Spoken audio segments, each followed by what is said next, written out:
as one of our puzzles, and that's another curriculum, STEAM curriculum, believe it or not, that we sort of trick kids into learning about.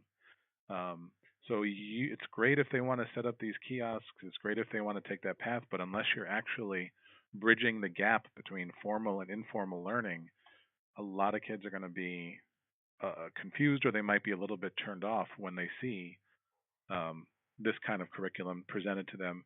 Again, after a time when they've already set themselves on a learning path. For those of our listeners that don't remember, Simon, this was a game that you faced a pattern of flashing colors, lights, and sounds, and it would play it, and you would have to play it back, matching it. And each successive round got more and more difficult.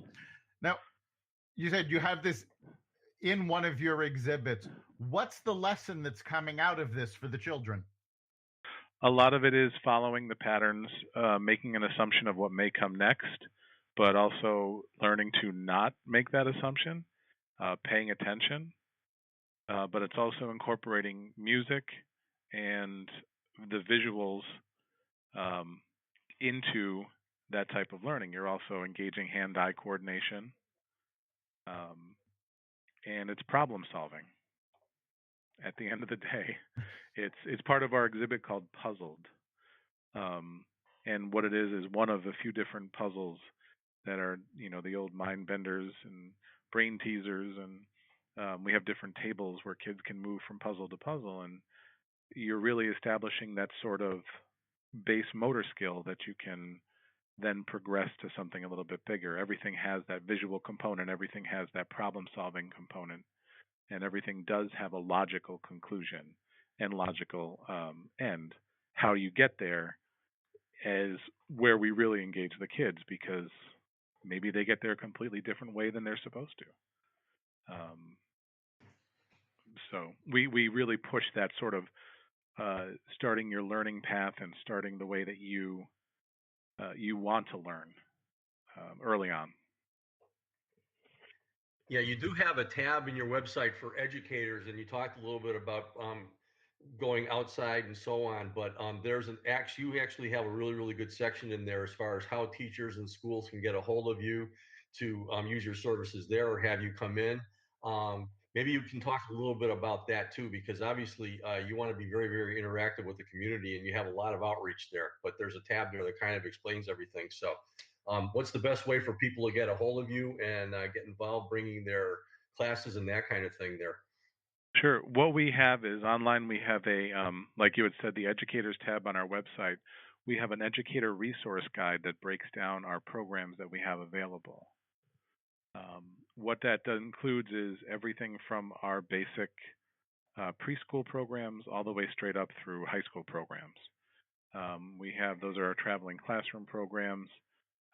We do have a registrar specifically for folks who want to come here to our museum for a field trip. Pricing is available online as well. We don't want to surprise anybody, and we are willing to work with community groups, different kinds of school groups. The number directly would be 860-726-4008. And our registrar is great. He will put everything in. He'll go over all the information that you need as far as what you should bring or how the day would go, and works with the schools as to maybe something particular they're working on in their classroom that we have here, then they can make that connection. We do have our planetarium programs. We offer workshops not just to bring out to schools and community centers, but workshops within the classrooms here. We do have 3 different formal classrooms, and then the entire museum is a learning facility. So everywhere and anywhere we can have a class, we will. Um, but we have a PDF of our educators resource guide, just to give everybody an idea of what the museum and Roaring Brook offer as far as the programs that we have. And they can always come take a visit too. We always love showing people around because we can't shut up about the place because we're so excited about the stuff that we do here. Well, obviously it brings out the kid in all of us too, because I can remember going there as a youngster, and I still get thrilled every time I walk into your place. It's just amazing, and it's a license to be a kid again. I know we have to chase you around and calm you down every time you come by. That's it. Hit me with the tranquilizer gun. No, I'm just kidding. But it's funny you say that because we have live animals. One of the things that we do have to do is animal containment in case an animal gets out. It's the only time I've ever been trained on how to deal with a tarantula that might escape from their cage. So we have the experience. Now, okay, you have reality show experience out there too with the live tarantulas with visitors and so on and so forth running around, but it's just amazing everything that's there. Now you have a staff there that works there, and obviously you rely very, very heavily on volunteers also. And I know you have a section on how people can contact you about that too, as far as getting involved and helping you folks out. So you want to give us a little overview of that? Yeah, absolutely. We do have a lot of volunteer opportunities. We're always looking to build up those opportunities, especially folks who may want to come in and learn about the exhibits enough that they can be a docent for the folks in the museum, show folks around, maybe guide parents in different types of learning and activities that they can not only do in the museum but at home. We also have a great relationship with a lot of corporate groups. Um, Mass Mutual was just in here, as a matter of fact, at the beginning of September, helping us set up Sonic Sensation. And the dinosaurs, who I know you wanted to interview, unfortunately, they were moved to a different location. So they're just a little tired from their move, but they helped move those guys over and help get our new exhibit set up and our dinosaurs back in their new home. Um, so we have a lot of groups. Really, they would just have to call over to our main number, um, and we have a volunteer coordinator. Her name is Jennifer Parker. She's really great. The number to call for volunteer opportunities is 860-231-2824. On the website, too, we have a link where you can email us directly, and we do answer our emails very quickly. We have a Facebook page people can go to and see all the information regarding our exhibits and regarding our volunteer programs. Um, so we do have everything on social media.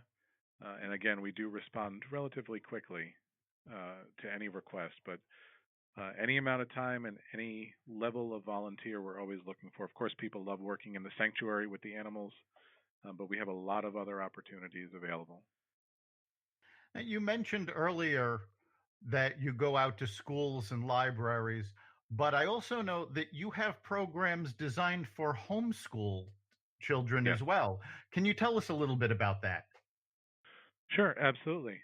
So we do have that. It is our museum is generally closed on Mondays over the course of the fall, winter, and early spring. So on Mondays we have a 7-week hands-on program.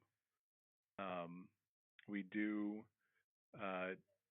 not just our homeschooling program; it's a basic science instruction, and all of our programs meet next generation science standards.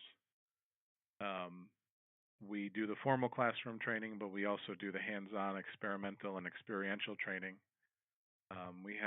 It's for students K through 8, and we do have different tracks. We have a space science track, we have a physical science track, and a life science track.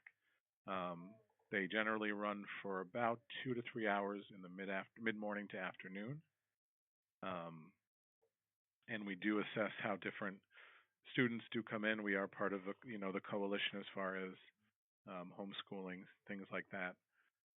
So we do have that here at the museum every Monday over the course of those 4 months. And registration is available directly on the website. And anytime anyone wants to come in, again, to take a tour on a day when we may have homeschool or take a tour of our preschool, we're more than happy to offer that. That's fantastic. And I know you've also got a seminar series on family health. So you're not just training people in STEAM. These are things that are actually affecting their day-to-day life. I believe you've got 2 seminars coming up. Can you tell us a little bit about those? Sure. So what we're actually doing is we're revamping that program. We do work with Connecticut Children's Medical Center. We have a very good relationship with them. We had in the past a series regarding everything from vaccines to eating properly to sleep cycles, things like that. So we're working on revamping it to maybe make it into a web series so that Oh. because parents are so busy, getting out for the night, even if it's the most interesting thing or the thing you want to learn the most about, as a parent, getting out for the night is sometimes very tough. So we're working with them to try to get that series online and available to parents. Um, and we also have a partnership. We do have we have a seminar coming up actually next week, October 16th, um, with Watkinson School. They're having a panel discussion they're hosting here in regards to middle school and what parents need to know about the pitfalls and perils of middle school and sending your child off and what you can do to help prepare them. So that is going to be held here. So we do branch out with a few different outside groups in order to bring those, like you say, that's a perfect word, everyday issues uh, to the parents, not just our members, but to the community themselves. Yeah, that's great. It's not just learning about science, you're learning about learning. Yes, yeah, absolutely.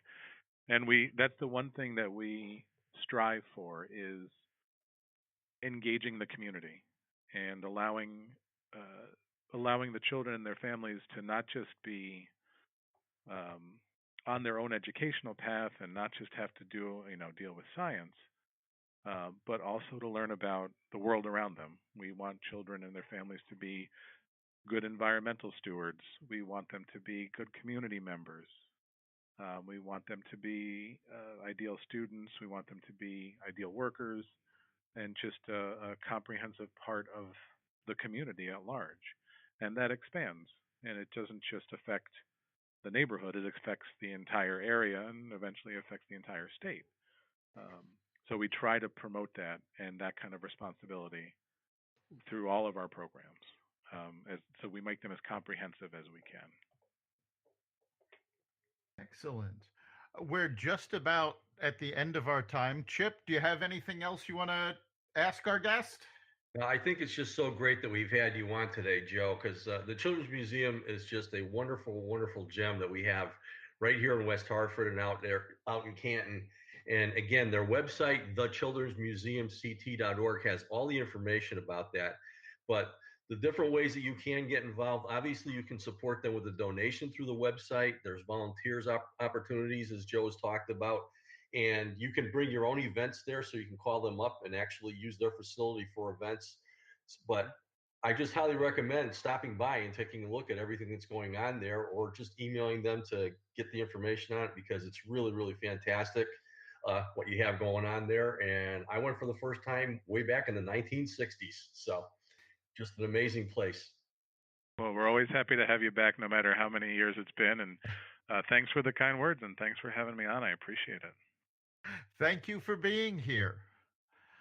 I think one of the big takeaways, aside from how fantastic the facilities are, is the importance of STEAM education. And that's something I've been pushing for quite a long time. These are the skills that our children need in the workforce, not just tomorrow, but it's already here. Mm-hmm. So if we can get them learning these things and get them involved early, it's to their benefit. So thanks for being here. Absolutely, my pleasure. Always happy to be on with folks who appreciate the value of good education. So thank you. You've been listening to the Success Showcase. You can catch us every week at xvadio.com/podcasts. You can also find us at the iTunes Store, the Apple Podcasts app, Google Play, Spotify, iHeartRadio, and wherever you find podcasts. Remember, make this your best week ever and make next week even better. See you then.